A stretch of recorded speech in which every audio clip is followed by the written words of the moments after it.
R. Chandrasekhar, Telecom Secretary, joins us live from New Delhi to talk about this topic a little further, and Jay Sharma, Chairman at TREI as well, is here with us. Mr. Chandrasekhar, let me start off with you, sir, first. A high reserve price for spectrum, isn't it a deviation from the government's objective of prioritizing consumer interest over revenue maximization as expressed during the release of the draft NTP in 2011?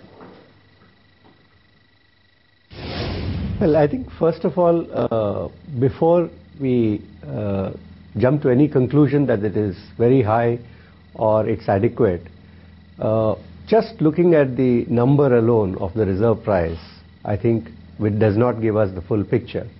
We have to look at the whole set of circumstances surrounding that number, and only then do we get a true picture. So aside from the reserve price and whatever the auction price that eventually comes, we have to take into account several other factors. First and foremost is the fact that this is, now we are talking about liberalized spectrum, and which means that it can not only use any technology possible today, but over the next 20 years without in any way having to come back to the government or to the wireless planning and coordination wing. The second aspect is that there is a moderation in the spectrum usage charges. It has been brought down to 1% from the current levels of 3 to 8%. That's a very significant change. The third aspect is that the liquidity and impact on liquidity also has been moderated by staggering the payments. Initially a 1/3 payment, a 2-year moratorium, and then a payment over a 10-year period. When we look at the totality of these circumstances, then I think the true picture begins to emerge. At this point, I would not like to comment on whether it is too high or not, but I think when we make such a judgment, we should look comprehensively at all of these aspects. Jay Sharma, jumping on that, what are your thoughts? Isn't the pricing too steep, and what level of participation do you expect?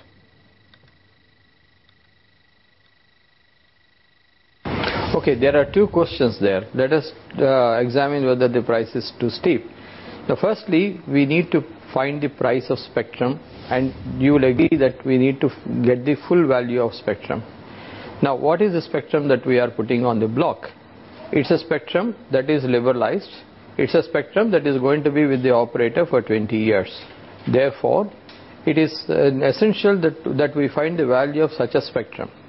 Now, the spectrum, once it is liberalized, it is capable of serving any technology. Now, you know, 1800 megahertz spectrum is currently being used, is capable of being used for LTE. A number of devices have been developed for that particular band, which is what we have detailed in the recommendations. Now, such a spectrum, which is capable of even doing LTE, cannot obviously come at the current price. So what is the price that we would like to have? It is the reference price is the 3G price that we had 2 years ago. Now, then we also have to see whether the efficiency of 1800 and the efficiency of 2100 are the same. Obviously not. There is a certain advantage for 1800 megahertz spectrum, and that's what we took into consideration.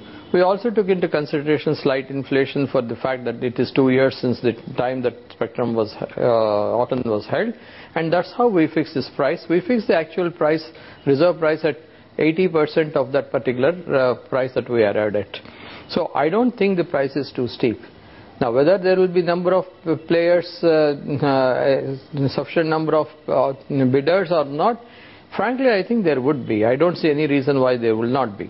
Yes, there will always be the immediate reaction that there will not be enough bidders, but let's take a look at it. I think at this stage, frankly, nobody can say how many bidders there would be. This is a country which is a huge country. This is a country with tremendous potential. This is a country which is fast growing. And therefore, I see that this is a country which has tremendous attraction for investors. And this has been proved by everybody's statement that India is still the #1 destination. And telecom has a very, very major role to play in this country. I think that there will be an adequate number of bidders. So, Mr. Sarma, I mean, did revenue maximization and the scathing CAG report weigh on your mind while making these recommendations?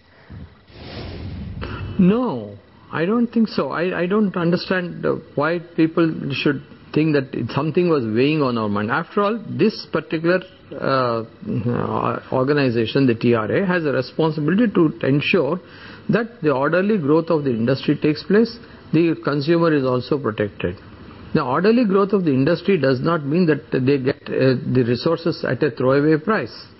Orderly growth of the industry involves efficient utilization of spectrum.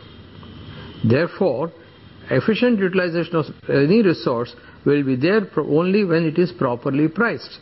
Otherwise, there is a tendency to either underutilize it or overutilize it, depending on if the price is either too high or too low.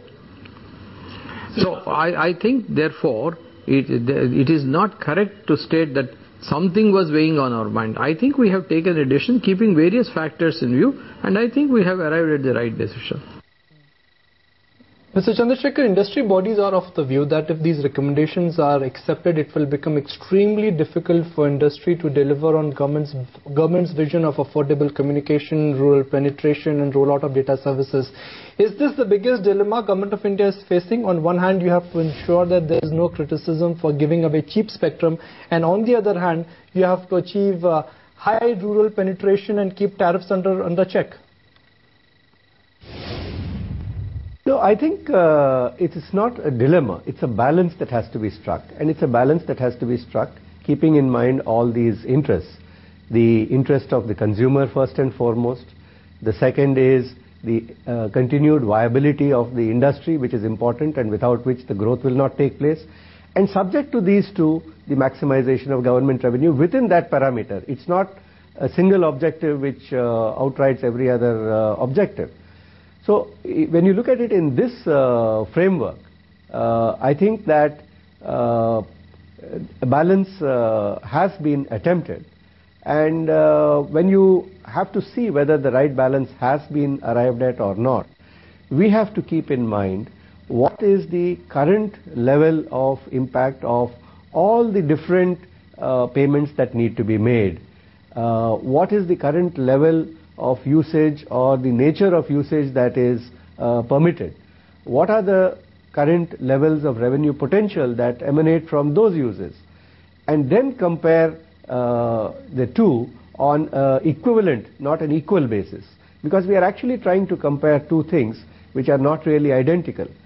Secondly, the move towards a liberalized spectrum, the move is certainly at one level designed to free up the whole regime in which through which spectrum is allocated and utilized.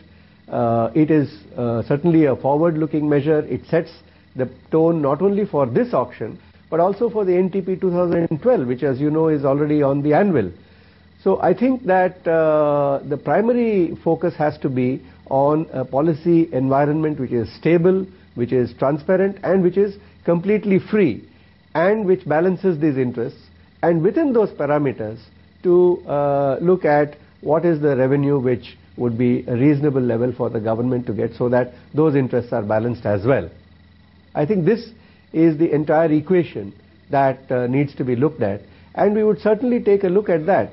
I don't think that this issue should be looked at on a purely qualitative or off-the-cuff judgmental statement that this is too high or too low. We need to look at where we were, where we want to be, and what is the comparison between these two in terms of actual numbers. It's also a matter of a quantitative exercise as well.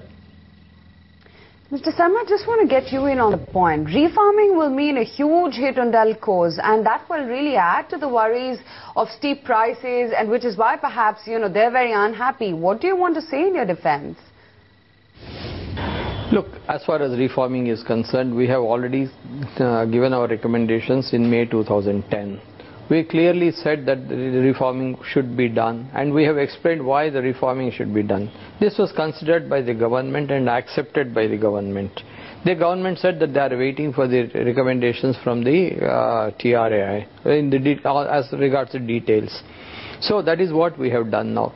If you can recall that we have already said this in May 2010 that we will give our recommendations on the details before May 2012. That is when we said that this should come up for renewal.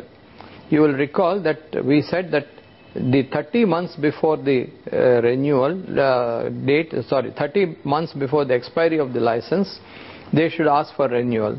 So the first licenses expire in November 2014, which means that by May 2012 they should come in with an application for renewal. Now we said that we would give the detailed recommendations on reforming before that, and that's exactly what we have done.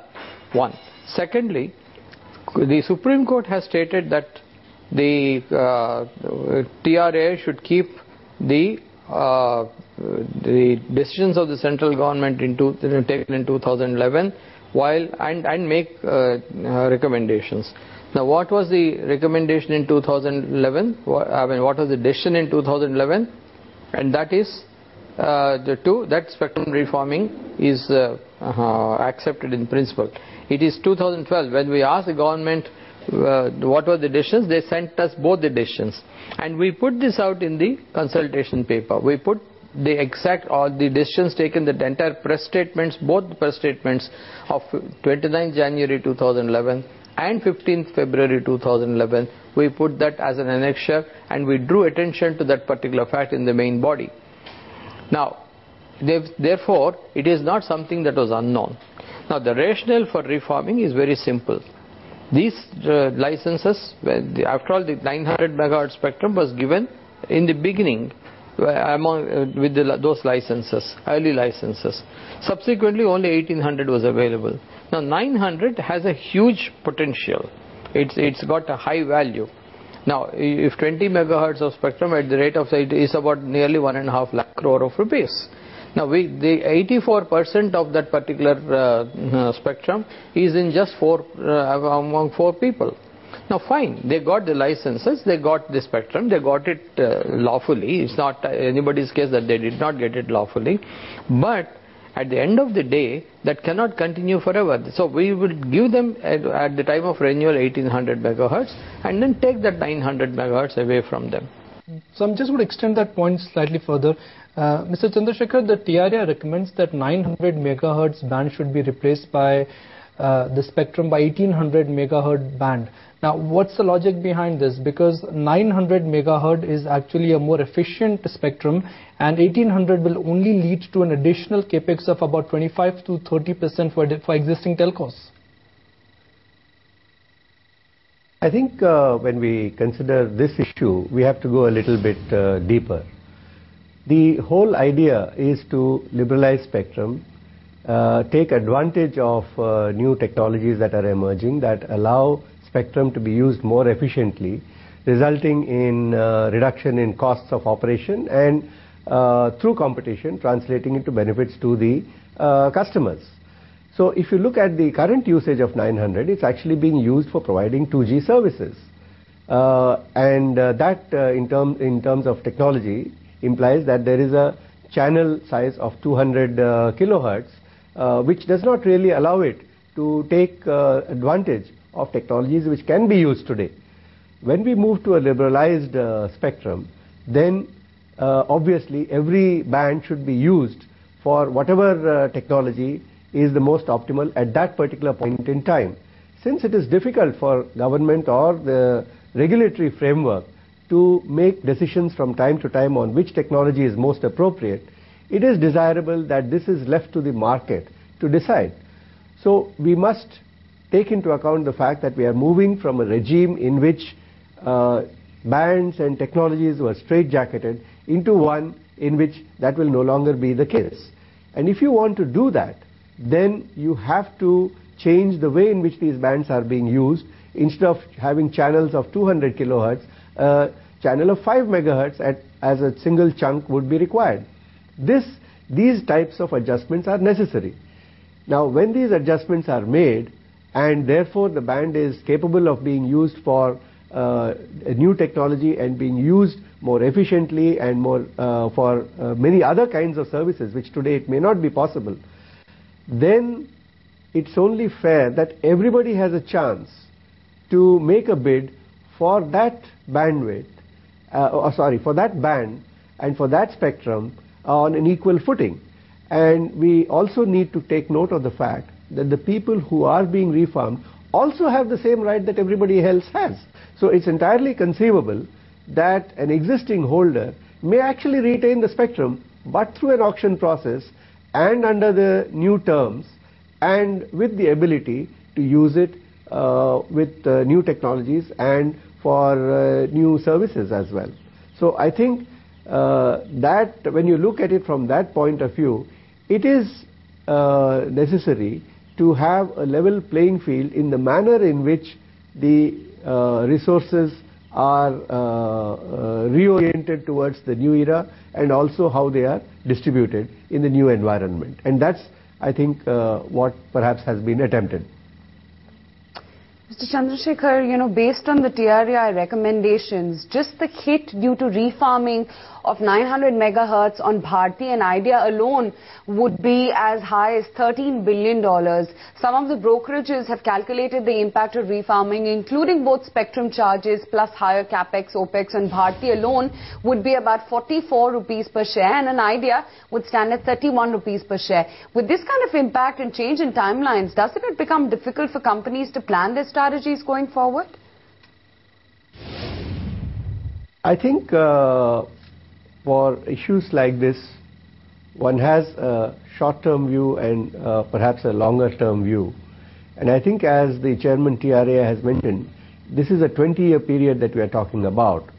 A price has to be reasonable, taking that entire period into account. Therefore, I think it's important that all of this needs to be kept in mind. I wouldn't want to get into any comments on how it is looked at in terms of shares, because markets have their own way of reacting in the short term to such developments. But as things pan out, as the new policy framework comes into being, as the transparency and openness and the technical flexibility that the new regime would give becomes clear, the markets in turn would also recognize all those aspects. Perhaps there could be a phase lag between the recognition of the absolute number in terms of a price and all the other parameters, not only with regard to the price packaging, but also with regard to the uses of spectrum, the long-term potential and prospects, the stability, the transparency, the flexibility, and the direction of technology evolution. So if we look at these numbers saying, oh, the technology is frozen at this point and this is the quantum of impact, remember that tomorrow when technology developments allow a huge increase in the efficiency that can be brought to these to this spectrum and to the consequent revenues that can be realized, then these numbers are going to look very, very different. And all of these are things which will have to be amortized over a 20-year period, whether it is the impact or the flexibilities or even the market expectations. And that will happen over a period of time, I think. Mr. Sharma, new telcos are crying foul. They're saying that they wanted some sort of special treatment, and they were, or some kind of special treatment was not considered by TRAI. You will see that the Supreme Court order does not make any special provision. All that it says is that these licenses are quashed, and that the order of quashing will take effect 4 months from the date of that order, that is 2nd June. That's it. The order does not enjoin upon the TRAI to make any special provisions. Now, the next question is, have we made any special provision for the possible new entrants? And please note that I am talking of new entrants and not cancelled licensees. Any new entrant that can include a cancelled licensee, or that may not include. But we did make some provision, because when we said that we are going to give one slot up for auction, now that is 5 megahertz, we said that only for this particular auction, in the event a new player is number 2, he can get 5 megahertz, notwithstanding the fact that number 1 would have taken 2.5 megahertz. That leaves only 2.5. We said we'll add another 2.5 to that and allow the new operator if he is number 2 in the line, and if he is willing to pay the price that is of the highest bidder, then he can get 5 megahertz. Now that should enable a new entrant to come in, provided of course he is willing to pay the full price for the spectrum. Mr. Sharma, but aren't these recommendations in contrast to the Supreme Court verdict? No, they never said that you should do it all at once. They said all available spectrum should be auctioned, and we did. We have given a time frame by when it should be auctioned.